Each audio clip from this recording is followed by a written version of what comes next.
এখন তো বাজে প্রায় 3:15।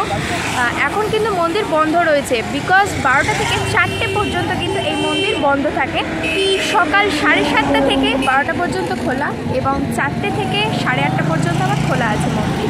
তো আমরা এখন বাইরে ওয়েট করছি কতক্ষণে মন্দির খুলবে, তো তারপরে আমরা যাব। এখানে কিভাবে আসতে হবে বা আমরা কিভাবে এসেছি সব কিছু ডিটেলস দেবো এই ভিডিওটাতে। পুরো ভিডিওটা তোমরা দেখবে।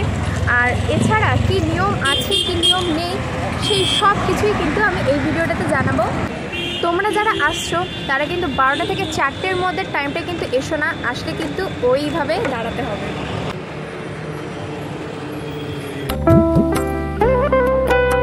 তো 4টে প্রায় বাজতেই যায়, আর মাত্র 5 মিনিট কি 4 মিনিট বাকি আছে।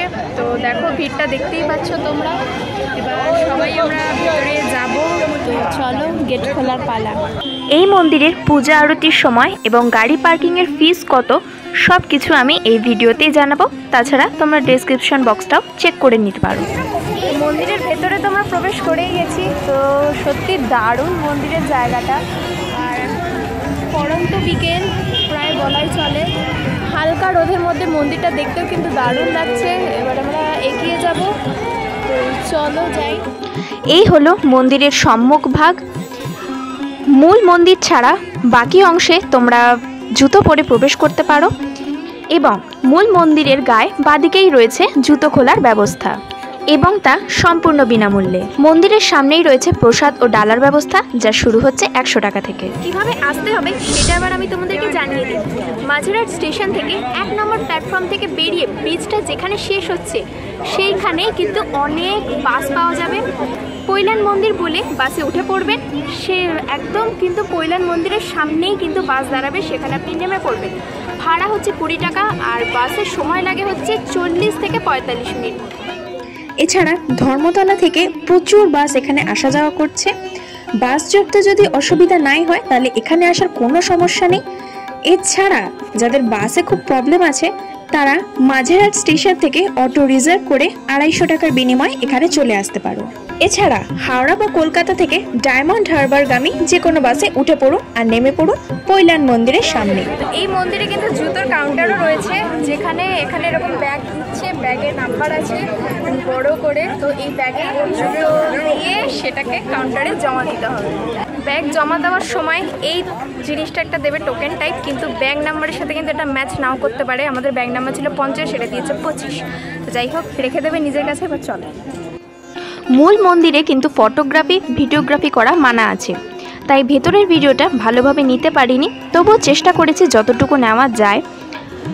মন্দিরে উঠেই ডান দিকেই রয়েছে শিব পার্বতী গণেশের মন্দির, এবং বাঁদিকে রয়েছে রাম সীতা হনুমানের মন্দির, এবং মন্দিরের কেন্দ্রে রয়েছে স্বামীনারায়ণ ও পাশেই রয়েছে রাধাকৃষ্ণ মূর্তি। 2014 সালে আনুষ্ঠানিক পূজা অর্চনার মধ্যে দিয়ে সর্বসাধারণের জন্য উন্মুক্ত করা হয় এই মন্দিরটি। প্রায় 200 একর জমির ওপরে তৈরি এই শিকড়বদ্ধ মন্দিরটি প্রধানত মার্বেল, রাজস্থানের গোলাপি বেলে পাথর আর লাল পাথর ব্যবহার করে গড়ে তোলা হয়েছে এই মন্দিরটি। মন্দিরের ভগবান স্বামীনারায়ণ, শ্রী ঘনশ্যাম মহারাজ, শ্রী হরিকৃষ্ণ মহারাজ, রাধাকৃষ্ণ, সীতারাম, হনুমানজি, শিব পার্বতী এবং গণেশজি পূজিত হন। মন্দিরে প্রবেশ না করলে মন্দিরের সৌন্দর্য ভিডিও দেখে কিন্তু তোমরা উপলব্ধি করতে পারবে না, এবং যদি সন্ধ্যার সময় একটিবার পারো তবে অবশ্যই মন্দিরটি ঘুরে যেও। সন্ধ্যার হালকা আলোয় মন্দিরের সৌন্দর্য তোমাদের মনকে অবশ্যই প্রফুল্লিত করবে। কলকাতা ছাড়াও গুজরাট তো বটেই, এছাড়া লন্ডন, USA, কানাডা ও ইস্ট আফ্রিকা এই সংস্থার শিকড়বদ্ধ মন্দির। আমরা রয়েছি এখন মন্দিরের ভেতরে বসে আছি, আর অপূর্ব, সত্যি অপূর্ব মন্দিরটা। আর এক একটা কাজ এত সুন্দর না, মানে চোখে দেখার মতন, মানে মূর্তি রয়েছে রীতিমতো পিলারের মধ্যে ছোট্ট ছোট্ট। মন্দিরে প্রতিদিন 5 বার আরতি হয়, যথা মঙ্গলা আরতি সকাল 6টা, শৃঙ্গার সকাল 7:30, রাজভোগ বেলা 11:15, সন্ধ্যা আরতি সন্ধে 6:45 ও শয়ন রাত 8টা। মন্দিরের সামনে এমন খোলা অংশ মন্দিরের সৌন্দর্যকে আরও বাড়িয়ে দিয়েছে।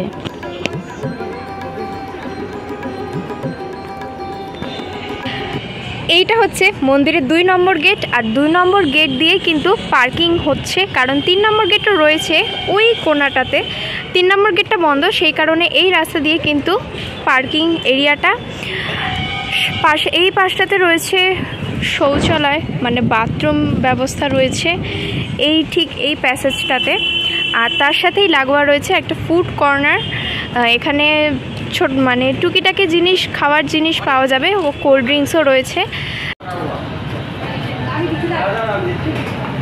এইটা হচ্ছে খাওয়া দাওয়ার জায়গা, পুরো ভেজিটেরিয়ান একদম, বিশাল বড় হল রুম টাইপের।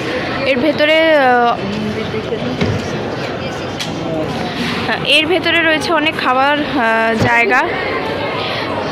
তো আমরা এখন যাচ্ছি না। আর এই ফুড কোর্টটার পাশে রয়েছে এখানে একটা মল টাইপের, যেখানে বুকস অ্যান্ড গিফট সেন্টার। তো এখানে জামা কাপড়ও রয়েছে, ওষুধপত্র, এই সব কিছু রয়েছে, বই টই অনেক কিছু পাওয়া যায়। মন্দিরে যেদিকে যাও না কেন, এক এক অ্যাঙ্গেল থেকে মন্দিরটির সৌন্দর্য এক এক রকমভাবে চোখে ধরা পড়বে, মনে হবে মন্দিরটিকে দেখতেই থাকি। এই মন্দিরের নিচেও রয়েছে আরেকটি কক্ষ, যেখানে স্বামী নারায়ণজির স্বর্ণ মূর্তি তোমরা দেখতে পাবে।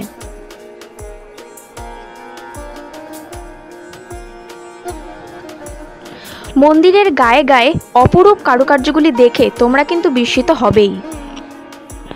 দিনের আলো কমে আসতেই মন্দিরের এই লাইটগুলো কিন্তু ধীরে ধীরে জ্বালিয়ে দেওয়া হচ্ছে। দূর থেকে তো সুন্দর লাগছেই, ভেতরে গেলে কতটা সুন্দর লাগবে সেটা তোমরা দেখতেই পাচ্ছ।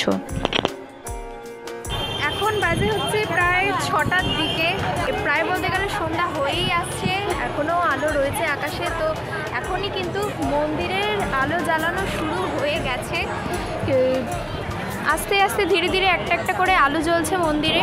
আর খুবই ভালো লাগছে। এখানে যে মাঠটা রয়েছে, এই মাঠটাতেও কিন্তু বসে তোমরা সময় কাটাতে পারো, খুবই সুন্দর লাগবে, যেহেতু রোদ নেই, একদম মানে হাওয়াও দিচ্ছে দারুণ, আর বেশ ভালো লাগছে এখন। আর মন্দিরটা সত্যি এখানে আসলে পরে কিন্তু একদম বাড়ি যেতে ইচ্ছা হবে না, এত সুন্দর আর এত শান্তশিষ্টও তো আছে, পরিষ্কার পরিচ্ছন্ন, খুবই ভালো লাগছে এখানে।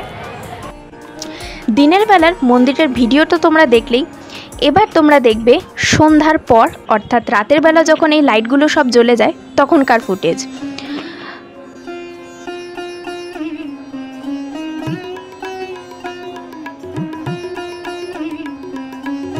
মন্দিরে ঢুকে বাঁদিকে কিন্তু রয়েছে বাচ্চাদের একটি ছোট্টখাট্টো খেলার জায়গা। এই মন্দিরে আসার সব থেকে বেস্ট টাইম হচ্ছে সন্ধ্যাবেলার দিকটা, কারণ রোদ তো থাকবে না এক, দ্বিতীয়ত মন্দিরের লাইটগুলো এত সুন্দরভাবে জ্বলে, মানে দারুণ লাগে দেখতে। মন্দিরটা দেখতে কিন্তু পুরো আলাদা রকম লাগে।